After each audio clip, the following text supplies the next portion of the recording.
میں ایک نماز کا ذکر کرتا ہوں۔ عموماً ہمارے ہاں فرائض ادا کیے جاتے ہیں، واجبات ادا ہوتے ہیں، سنن موقدہ ادا ہوتی ہیں، اور بعض وہ نمازیں جو سنن موقدہ نہیں ہیں، نوافل ہیں، لیکن بے حد مفید ہے، اس طرف ہماری عام طور پر توجہ نہیں جاتی، اور توجہ جائے بھی تو ہم چھوٹے چھوٹے شکوک و شبہات سے ڈر کر اس کا کھل کے اظہار نہیں کرتے۔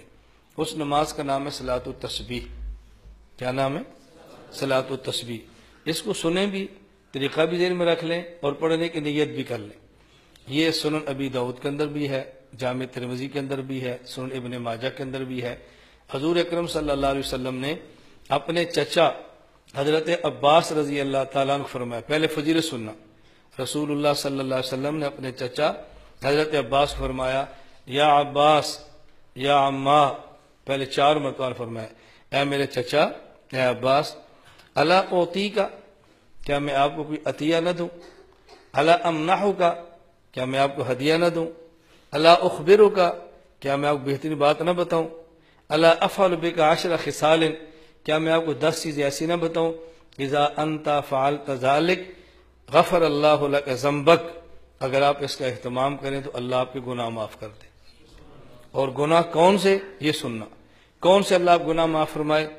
اولہ و آخرہ، آپ کے پہلے گناہ بھی معاف کرے، جو بعد میں کریں گے وہ بھی معاف کرے۔ 2 ہو گئے۔ وقدیمہ و حدیثہ، جو پرانے ہیں وہ بھی معاف کر دے، جو نئے ہیں وہ بھی معاف کر دے۔ کتنے ہو گئے؟ 4 ہو گئے۔ خطاہ و عمدہ، جو آپ نے بھول کر کی وہ بھی معاف کر دے، جو جان بوجھ کر کی وہ بھی معاف کر دے۔ کتنے ہو گئے؟ گنتے جائیں، کتنے ہو گئے؟ 6۔ اور فرمایا صغیرہ و کبیرہ، جو آپ کے چھوٹے ہیں وہ بھی معاف کر دے، جو آپ کے بڑے ہیں وہ بھی معاف کر دے۔ کتنے ہو گئے؟ 8۔ فرمایا سرہ و علانیتہ، جو آپ نے چھپ کر کی وہ بھی معاف کر دے، جو سب کے سامنے کی وہ بھی معاف کر دے۔ کتنے گناہوں کی معافی کا وعدہ ہو رہا ہے؟ 10۔ اور وعدہ کرنے والے کون ہیں؟ رسول اللہ صلی اللہ علیہ وسلم۔ اللہ کے نبی کی زبان پہ یقین ہونا چاہیے، خدشات میں کیوں پڑھتے ہیں؟ فرمایا چچا اگر آپ اس کا اہتمام فرما لیں تو اللہ آپ کے 10 قسم گناہ معاف فرما دے گا۔ اولہ و آخرہ، پہلے اور بعد والے، قدیمہ و حدیثہ، پرانے اور نئے، خطاہ و عمدہ، بھول کر اور جان بوجھ کر جو کیے، صغیرہ و کبیرہ، چھوٹے اور بڑے، اور سرہ و علانیتہ، چھپ کر کیے اور ظاہراً کیے، اللہ سارے گناہ معاف کر دے گا۔ تو کیا کریں؟ فرمایا کہ آپ 4 رکعت نفل پڑھ لیا کریں۔ توجہ رکھنا، ان میں جب آپ پہلی رکعت پڑھیں تو سبحانک اللہ پڑھیں، اس کے بعد ثنا کے بعد آپ 15 بار پڑھ لیں سبحان اللہ والحمد للہ ولا الہ الا اللہ واللہ اکبر، پھر اعوذ باللہ، پھر بسم اللہ، پھر سورۃ الفاتحہ، اور پھر سورت، اور پھر 10 بار پڑھیں سبحان اللہ والحمد للہ ولا الہ الا اللہ واللہ اکبر۔ پھر آپ رکوع میں جائیں، رکوع کی تسبیحات پڑھیں سبحان ربی العظیم 3 بار، 7 بار، 9 بار طاق جو ہے، اور پھر آپ 10 بار پڑھیں سبحان اللہ والحمد للہ ولا الہ الا اللہ واللہ اکبر۔ پھر آپ کھڑے ہو، جسے کہتے ہیں قوما، سمیع اللہ لمن حمدہ ربنا لک الحمد، یہ پڑھیں، اور اس کے بعد پھر آپ 10 بار پڑھیں سبحان اللہ والحمد للہ ولا الہ الا اللہ واللہ اکبر۔ پھر سجدے میں جائیں، پھر سجدے کی تسبیح سبحان ربی الاعلیٰ 3 بار، 5 بار، 7 بار، 9 بار طاق، پھر 10 بار پڑھیں یہی سبحان اللہ والحمد للہ ولا الہ الا اللہ واللہ اکبر۔ پھر آپ سجدے سے اٹھیں، اسے کہتے ہیں جلسہ، بیٹھیں، اس میں پھر آپ پڑھیں 10 بار سبحان اللہ والحمد للہ ولا الہ الا اللہ واللہ اکبر۔ پھر آپ سجدے میں جائیں اور سجدے کی تسبیح پڑھیں سبحان ربی الاعلیٰ 3 بار، 5 بار، 7 بار، جو بھی اس کا عدد تھا طاق عدد۔ اس کے بعد پھر 10 بار پڑھیں سبحان اللہ والحمد للہ ولا الہ الا اللہ واللہ اکبر۔ تو ایک رکعت میں آپ نے پڑھا ہے 75 بار۔ کتنی بار؟ 10 بار ثنا کے بعد، 15 بار ثنا کے بعد، 10 بار سورت کے بعد، گنتے رہیں، کتنے ہو گئے؟ 25۔ 10 بار سجدہ یا رکوع میں، کتنے ہو گئے؟ پھر 10 بار قوما، پھر 10 بار سجدہ، پھر 10 بار جلسہ، پھر 10 بار سجدہ، 75۔ ایک رکعت میں 75، تو 4 رکعت میں کتنے ہو گئے؟ 300۔ یہ پڑھ لیا کرو۔ اور پھر اللہ کے نبی نے کیا ارشاد فرمایا، ان استطعت ان تصلیھا فی کل یوم مرۃ فافعل، اگر آپ ہر روز ایک بار پڑھ سکتے ہیں تو ضرور پڑھیں۔ فإن لم تفعل، اگر ہر روز نہیں پڑھ سکتے، ففی کل جمعۃ مرۃ، پھر آپ ہفتے میں ایک بار پڑھ لیں۔ فإن لم تفعل، اگر آپ ہفتے میں ایک بار نہیں پڑھ سکتے، نہ آپ نہیں پڑھ سکتے، تو پھر ففی کل شہر مرۃ، آپ مہینے میں ایک بار پڑھ لیں۔ اگر آپ ایک مہینے میں ایک بار نہیں پڑھ سکتے، ففی کل سنۃ مرۃ، پھر سال میں ایک بار پڑھ لیں۔ اور اگر آپ ہر سال ایک مرتبہ نہیں پڑھ سکتے، فإن لم تفعل ففی عمرک مرۃ، تو میرے چچا عمر میں ایک مرتبہ آپ ضرور پڑھ لیں۔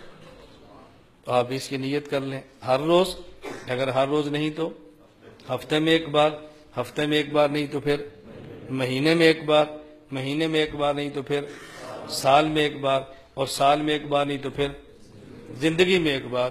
تو زندگی میں تو ایک بار انشاءاللہ سب پڑھیں گے نا بھائی، نیت کرتے ہیں انشاءاللہ سب پڑھیں گے۔ اس حوالے سے دو چار باتیں سے نشیل فرما لیں جو مسائل بتانے ضروری ہیں۔ نمبر ایک طریقہ وہ ہے جو میں نے آپ کو اب بتایا ہے۔ دوسرا طریقہ یہ ہے کہ آپ ثنا پڑھیں، پھر اعوذ باللہ، پھر بسم اللہ، پھر سورۃ الفاتحہ، پھر سورت، اور پھر 25 بار، نہ 15 بار، پھر 15 بار، پھر رکوع میں 10 بار، قومے میں 10 بار، سجدے میں 10 بار، پھر جلسے میں 10 بار، پھر سجدے میں 10 بار۔ پہلی رکعت کے دوسرے سجدے جب اٹھیں تو بیٹھ کر 10 بار پڑھ لیں اور پھر کھڑے ہو جائیں، پھر کھڑے ہو جائیں۔ پہلا طریقہ کیا تھا، ثنا کے بعد 15 اور سورت کے بعد 10، اب کیا ہے، سورت کے بعد 15 اور دوسرے جلسے کے بعد، دوسرے سجدے کے بعد 10۔ اس ترتیب پر آپ پڑھ لیں، وہ پڑھیں گے پھر بھی 75 اور 4 رکعت کے 300 بنیں گے، ایک مسئلہ۔ دوسرا، یہ جو 4 رکعت پڑھنی ہے اس کے اندر سورت کون سی پڑھیں، جو سورت جہاں سے مناسب سمجھیں آپ تلاوت کر لیں۔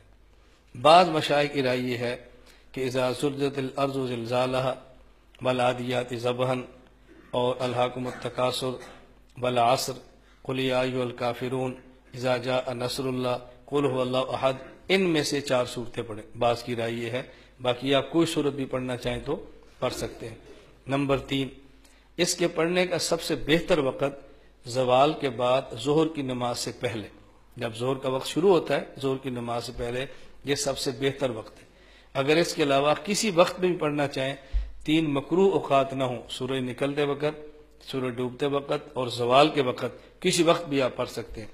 چوتھا مسئلہ، یہ آپ نے 300 کا عدد پورا کرنا ہے، اور اگر کسی موقع پر بھول جائیں، 10 بار رہ جائے، تو اس کو اگلے رکن میں پورا کریں۔ اگلے رکن کا معنی، مثلا آپ نے قیام میں پڑھنا تھا 15 بار اور پڑھ لیا 10 بار، 5 بار رہ گیا، تو رکوع میں 5 مرتبہ مزید پڑھ لیں۔